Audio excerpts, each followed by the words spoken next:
अस्सलाम वालेकुम students.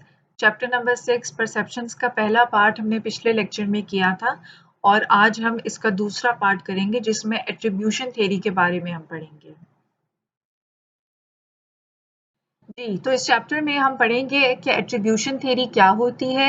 Attribution theory को समझने के लिए हम एक एग्जाम्पल जो है वो सोचते हैं। मैं आपको बताती हूँ कि जब हम नॉन लिविंग थिंग्स की बात करते हैं यानी कि उनकी बात करते हैं जो कि जानदार नहीं है, for example table, for example कुर्सी, फॉर एग्जाम्पल दरवाज़ा या खिड़की, हम इनके बारे में कहते हैं कि इनका कोई बिहेवियर नहीं है, इनके कोई मोटिव्स नहीं होते, इनके बारे में कोई बिलीव्स नहीं होते। लेकिन इसके बरअक्स जब हम इंसानों की बात करते हैं तो इंसान आपको बिहेवियर भी दिखाते हैं, इंसानों में मोटिव्स भी होते हैं, उनके गोल्स भी होते हैं, उनका एक्शन भी होता है, उनका बिहेवियर भी होता है और हम उनके बारे में एक एटीट्यूड भी डेवलप कर सकते हैं।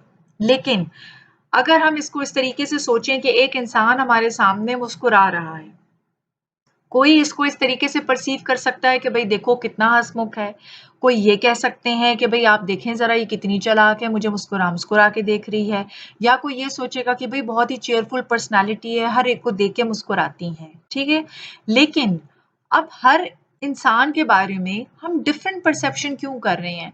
हर वो इंसान जो मुस्कुरा रहा है उसको हम ये क्यों नहीं कह रहे कि वो चीयरफुल है?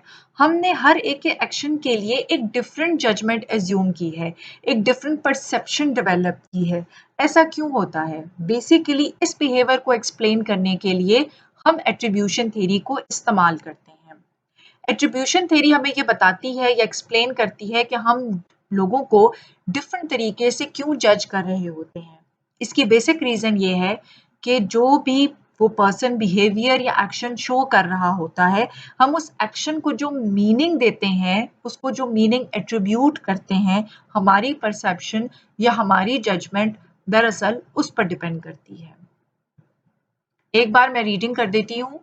When we observe people, we attempt to explain their behavior. Our perception and judgment of a person's actions are influenced by assumptions we make about that person's state of mind. This theory explains the ways we judge people differently depending on the meaning we attribute to the behavior of the person. वही बात है जो कि मैंने भी आपको explain की है। जी, second slide is also about attribution theory. इसमें लिखा है when we observe an individual's behaviour we try to determine whether it was internally और एक्सटर्नली कॉज्ड। यानी कि जब भी हम किसी इंसान का एक्शन या बिहेवियर को ऑब्जर्व करते हैं, उसको एनालाइज करते हैं, तो सबसे पहले हम ये जानने की कोशिश करते हैं कि क्या ये उसकी पर्सनल किसी कॉज की वजह से हुआ या इसमें कोई एक्सटर्नल फैक्टर इन्वॉल्व था। इसकी एग्जाम्पल हम ऐसे ले लेते हैं कि अगर एक एम्प्लॉई है जो किसी दिन लेट हो गया ऑफिस से आने में या 2 या 3 दिन कंसेक्टिवली वो लेट होता गया, तो हम सबसे पहले जानने की कोशिश करेंगे कि उसकी लेट होने की रीज़न क्या है। क्या उसको ओवर स्लीपिंग की आदत पड़ गई है? वो बहुत देर से सोता है या तो और इसकी वजह से सुबह उसकी आँख जल्दी नहीं खुलती। अगर ये रीज़न है तो इसका मतलब है कि ये बिहेवियर इंटरनली कॉज़्ड है, क्योंकि ये उस इंसान की अपने कंट्रोल में है और ये उसका अपना ज़ाती बिहेवियर है, अपनी मर्ज़ी से वो ये बिहेवियर शो कर रहा है। लेकिन जब हम कहेंगे कि वो इसलिए लेट हो गया क्योंकि वो निकला तो घर से टाइम पे था लेकिन रास्ते में ट्रैफिक बहुत ज़्यादा थी और उसकी वजह से वो लेट हो गया। सो हम ये कहेंगे कि यहाँ पर लेट होना एक एक्सटर्नल रीज़न की वजह से हुआ था। तो ये बिहेवियर एक्सटर्नली कॉज़्ड है और अगर वो अपनी मर्ज़ी से ओवर स्लीपिंग की या रात को देर से सोने की वजह से लेट उठ रहा है सुबह में और ऑफ़िस लेट पहुँच रहा है, तो इसका मतलब है कि उसका ये बिहेवियर इंटरनली कॉज़्ड है। Internally caused behavior are those an observer believes to be under the personal behavioral control of another individual. अब हम इसको कहते हैं कि क्या रीजन है, क्यों, मतलब इसको हमने क्यों कहा कि वो उसके पर्सनल बिहेवियरल कंट्रोल में है, because that person can control his oversleepiness habit. He can also control the time at which he sleeps at night. अगर वो रात को जल्दी सोए तो there is high probability कि वो सुबह टाइम पर जागेगा और वो सुबह ऑफिस भी टाइम पर पहुंचेगा। तो इसीलिए हमने कहा कि सिंस उसका ये एक्शन उसके पर्सनल कंट्रोल में है, तो this behaviour is internally caused.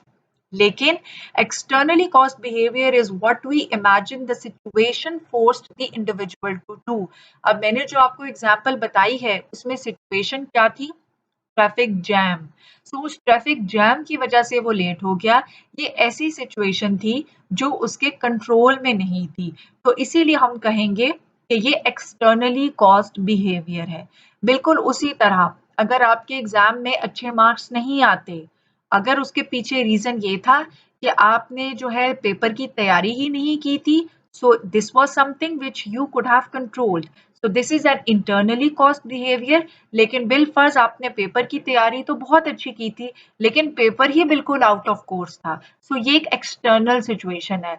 तो इस केस में अगर आपके मार्क्स अच्छे नहीं आते या you fail, then it is an externally caused behaviour. जी, इसके बाद हम ये देखते हैं, जैसे हमने पिछली स्लाइड में डिस्कस किया था कि क्या जो कॉज़ है वो हमारा इंटरनली या एक्सटर्नली कॉज्ड बिहेवियर है। अच्छा, अब हम यहाँ पर ये देखेंगे कि हम जब डिटरमिन कर रहे हैं कि वो कॉज़ जो है वो इंटरनल है या एक्सटर्नल है, तो वो 3 फैक्टर्स पे डिपेंड करता है। वो 3 फैक्टर्स हैं: डिस्टिंक्टिवनेस, कंसेंसस एंड कंसिस्टेंसी। पहला पॉइंट है इसमें डिस्टिंक्टिवनेस। डिस्टिंक्टिवनेस का मतलब है whether an individual displays different behaviour on different situations. इस बात का मतलब ये है, वो इसी एग्जाम्पल को कंटिन्यू करते हैं जिसमें हमने कहा कि एक एम्प्लॉय जो है वो लेट आ रहा है ऑफिस। तो आप ये देखेंगे कि क्या सिर्फ वो ऑफिस लेट आता है, या जब उसको कोई असाइनमेंट दी जाती है या जब भी उसको कोई टास्क या ड्यूटी असाइन की जाती है तो वो उसको भी लेट करता है। बिलफर्ज अगर हम ये कहें कि वो ऑफिस भी देर से आता है और जब उसको काम असाइन किया जाता है तो वो उसको भी देर से करता है। इसका मतलब है कि यहाँ पर डिस्टिंक्टिवनेस की कमी है, उसका बिहेवियर एक ही जैसा है।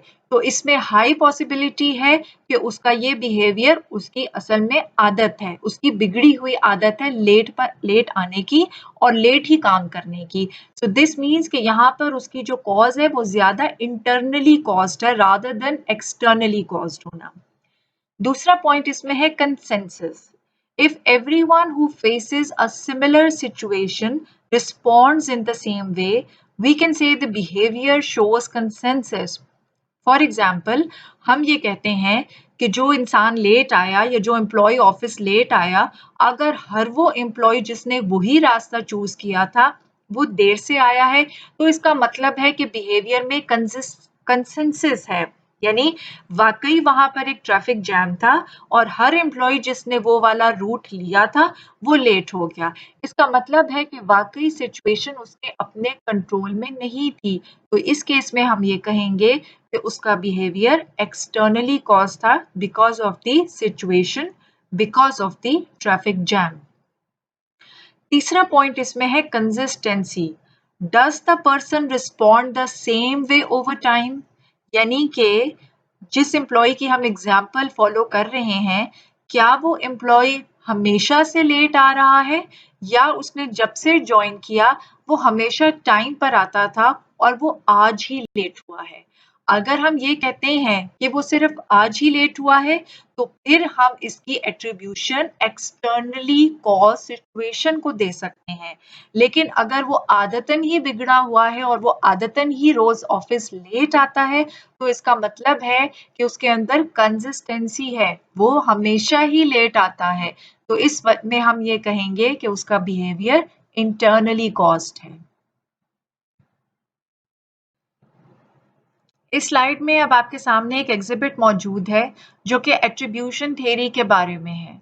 वही बातें हैं जो कि अभी हमने पिछली स्लाइड में पढ़ी हैं, बस यहाँ पर उनको एक फिगर फॉर्म में आपके सामने एक्सप्लेन किया गया है।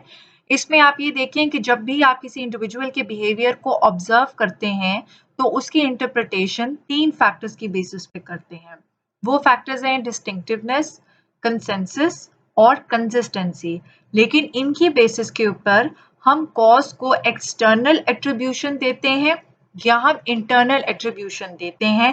वो कैसे किया जाएगा? एक्सटर्नल एट्रीब्यूशन का मतलब ये होता है कि हमने सिचुएशन पर ब्लेम डाल दिया। हमने कहा कि सिचुएशन ऐसी थी, उस ट्रैफिक जैम की वजह से वो लेट हुआ था।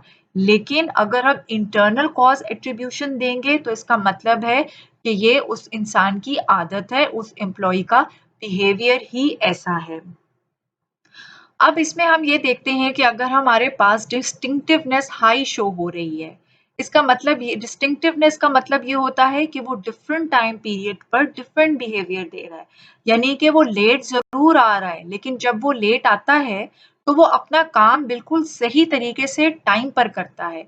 इसका मतलब है कि दोनों डिस्टिंक्ट होने का मतलब होता है ना कि डिफरेंट होना। तो हमने यहाँ देखा कि उसका बिहेवियर यहाँ पर डिफरेंट है। चाहे वो एक वजह से किसी वजह से वो लेट हो रहा है, लेकिन जब वो ऑफ़िस आ जाता है, तो वो काम बहुत अच्छे तरीके से और टाइम पे करता है।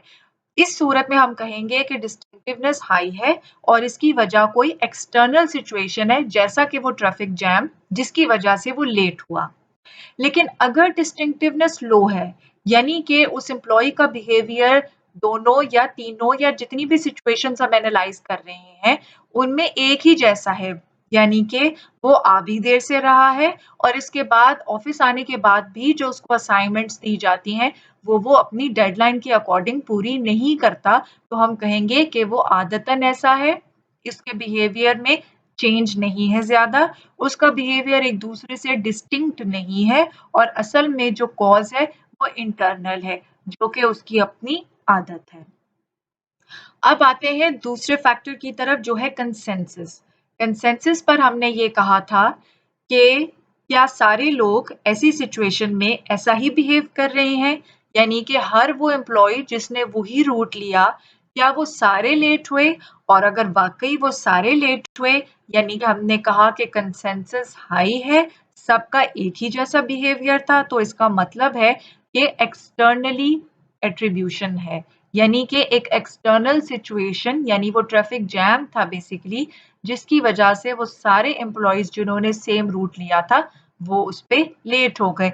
लेकिन अगर कंसेंसस लो हो यानी कि कुछ ऐसे एम्प्लॉइज़ जिन्होंने वही रूट लिया लेकिन इसके बावजूद वो ऑफ़िस टाइम पर पहुँच गए, तो इसका मतलब है कि रीज़न कुछ और था। It was actually not the situation और असल में जो कॉज़ है, वो इंटरनल थी।